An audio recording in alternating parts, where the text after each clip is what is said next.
Hello everybody, welcome to my 7th Resistance 3 weapons review, class setup, and overall guide. Today we're going to be using the Mutator, which is one of my newfound favorite weapons in the entire game, along with the Magnum. That was the previous video. If you have not seen it, go check it out. It was a good one.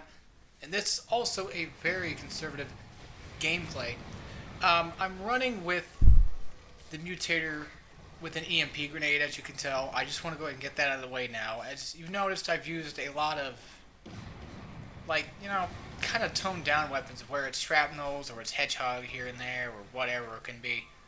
Well, I just figured, might as well today just go, EMP. And I actually found EMP quite a useful item on the Mutator itself. This is the second, I believe, close quarter weapon in the close quarter category that I consider it. Yes, it does have some range, but it is better off if you get it, kind of in a close quarter engagement. This is kind of my fault, but I haven't seen this gameplay in a long time. I finally got all the gameplays done. I'm going over the review now, trying to figure it out. But I tried figuring out what my attributes were. I remembered what one was. I just want to go ahead and say that real quick now. My second attribute I am not 100% sure of, but it will be in the description below. My first attribute that I went with this class was the hazmat suit. And I was going to say that use the hazmat suit on the Rossmore would be a good idea. Yes, because in case of fire, it can keep you off of it and all that good stuff. Well, with the Mutator, why I use the hazmat suit is in case somebody else gets the same idea as I do to use the Mutator, that I could possibly be protected from that at the same time. Now, running with the Mutator is definitely a kind of hard choice to pick. You kind of want to keep your distance again, and you want to kind of keep a close-up attack, because this weapon takes quite a bit of bullets to take somebody down, but its accuracy is lost over, short periods of range. It usually goes from a short to medium range, kind of like the M5A2 carbine range, or maybe even the bullseye itself's range. Other than that, the Mutator is a very well done specific weapon in my eyes, I think. My second attribute that I went with, I believe, if I remember correctly, was Team Player. Team Player is a attribute, if I'm mistaken or not. I believe it was. I'm not 100% sure. I think it was Team Player, because I'm using Heal Beacon, and usually when I use a beacon, I usually use Team Player with it. Team Player allows you to have a increased overall radius for beacons and stuff, and all out increases everybody else's. I believe their items get increased, basically like an ammo beacon or a heal beacon or a turret or whatever it may be. Now you also notice I'm running with the turret as well. This class setup is just kind of like the Magnum setup, where they both have a turret and they both kind of have a beacon of some sort, but the Magnum had a ammo beacon and this has a heal beacon. Now, I noticed when I run around a lot, I take some damage here and there, and it's painful. Losing that health is not a very good thing on this game. So using that heal beacon to my advantage, using Team Player Plus, is definitely a number one choice in my eyes to go with. Now, the heal beacon plus the Team Player, like I said again, it increases the overall radius. And don't mind that. He's talking. My friend's talking on Skype. It increases the overall radius. Basically, expands out the area. If you wanted to know a little bit more, you didn't figure that out. Expands the overall area in which people can come in, kind of heal up, and even if you're not the one healing, you still get a benefit of the doubt, because people who run in your heal beacon usually are ones that kind of take on a healing effect. They get healed as well. You heal your team. That's basically what the healer does. You kind of want to play a little bit of a white mage, per se. I just want to kind of take that joke, because we made a joke yesterday about it, but whatever. You kind of heal the team, and you want to play that support. That's a good thing. And I definitely figured that the Mutator with it and the EMP grenades is totally a support class, because one, the Mutator itself is an overall good, decent weapon. I mean, it's not that bad. You run in, you get your kill, you have no health, you're a little worried, Heal Beacon totally helps.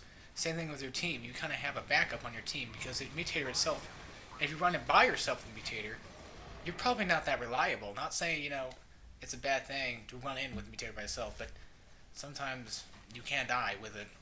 Um, Now, let me go ahead and talk about the Mutator itself before I get any further. Oh, actually, hold on. I forgot what the EMPs do and the turret. Well, the turret is a deployable ability, which it is your, I believe, combat ability, if I'm correct.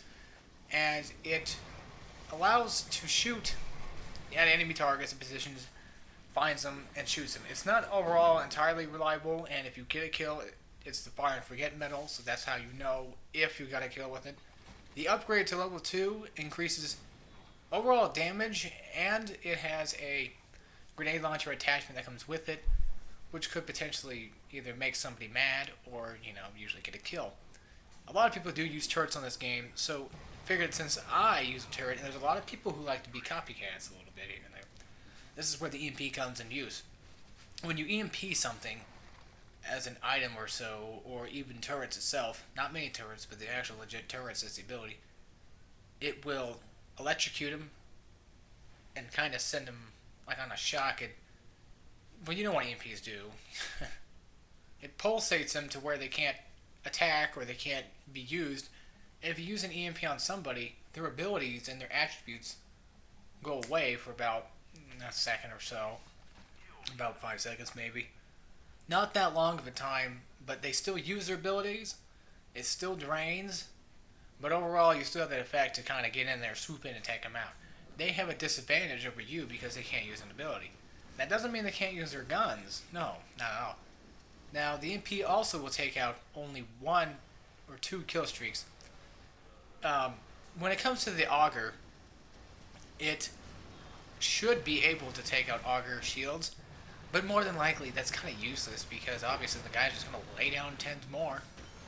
You know how people are with Augur shields these days. It's constant, all over the place. Well, the first kill streak for the human is the Assault Shield, which is a deployable little tiny half shield in front of you, which, as you can notice there, the guy above me, we are humans, by the way, so that's why I would attack him. That is a very good way to signify who's on your team or not, is somebody who has Assault Shield, and he runs Assassin, you're like, oh, okay. Not to mention, if you want to know who's using Assassin on your team, they have a glow to them, like a green glow, that looks like the enemy himself, like an outline of it. Now, using a EMP on a Assault Shield will deplete it and take it out. Once again, it actually, okay, I don't think it's like the abilities. I think it actually, if I remember correctly, I've been EMP'd quite often before, and I've EMP'd people. If I remember correctly, I believe it takes out the shield, but you get no points for it. You don't get anything like that. It just kind of stops it from being used. You don't get the shield breaker medal, but you still at least take out the guy's shield. The same thing goes with the Chimera's cloak. When you take out an enemy cloak, when you throw an EMP at them, they become uncloaked, and for a little bit, you can still see them, but they're still kind of cloaked, I believe.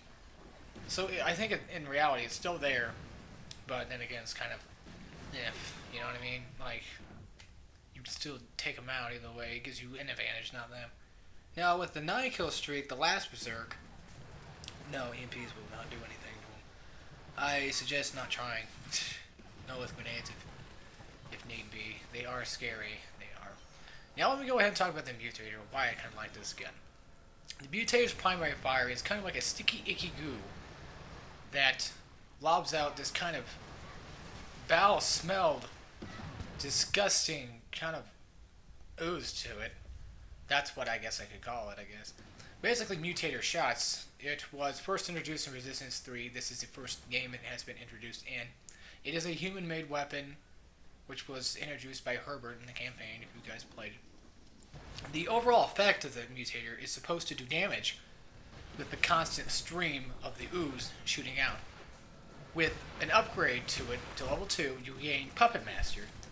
Not at all really that useful, but in some scenarios it could possibly be used. I mean, if you get lucky enough. Basically, when you mutate a person, they kind of grow this infection or some kind of like disease on them where they look like a leech. If you know what those are, they are what Mutator kind of turns them into, and they run straight towards an enemy and blow up. Now the enemy can shoot their teammate. Yes, they can shoot their teammate that is mutated and blow them up, kind of trying to keep damage off. The damage overall for the Mutator with Puppet Master on isn't that high with it, but if you're lucky enough, you could probably get a potential kill. I've never gotten one with it before. It's not saying like it's a bad deal, but I think it's more used for a distraction or something, kind of keep the enemy off balance and trick them out, you know what I mean? The secondary fire is a fog shot, which I'm going to go ahead and explain this right now. In Call of Duty words, I hate saying that, Nova gas. You blind and you don't really stun them, no, but you kind of blind the enemies. You blur the enemy's vision, you kind of make it to where they just can't see in general. You don't really actually slow them down or anything. It doesn't really affect them, and I believe it does do damage over time. And the longer they are in there, the more damage it will do. Upgraded to level 3, you get Fog of Death, which increases the damage and the time it takes to emit them to die. It increases the overall radius and all that good stuff. Just basically all around increased Mutator action. The Mutator also, if you've noticed, I do charge it up quite a bit often. I recommend charging it up before you enter into a battle. If you're running around and you're kind of lost and you're afraid that some enemy could probably flank you, try to charge up before you get into that kind of, scared combat. You don't want to accidentally run into an enemy and then bam, out of nowhere, get destroyed. That won't be very good at all.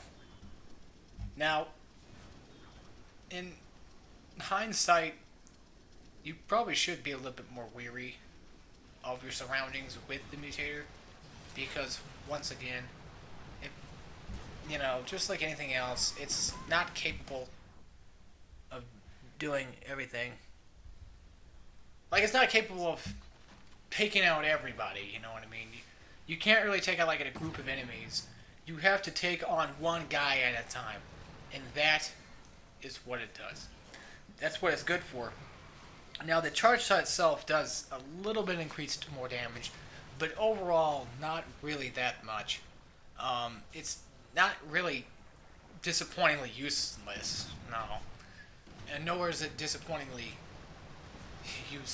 nor is it useful either, most of the time. But I just like charging up before I get into a combat situation where I'm kind of stuck in and I have to take out the guy before they take out me. I honestly think that you should probably stream it, where you keep tapping the trigger finger. It's not technically a full throttle assault on it, but it works for me. It could work for you. Adding airco barrel on it as an attribute probably could be, in hindsight, a potential attribute, increasing your overall rate of fire and all that good stuff. Well, I just want to go ahead and say now, guys, anyway, it's been a good reviewing this. It's been good doing commentary over this video. And I hope you guys like and favorite these videos. Favorite as in, you like them, I guess. I don't know how that YouTube stuff works. Well, anyway, catch you guys later. Peace.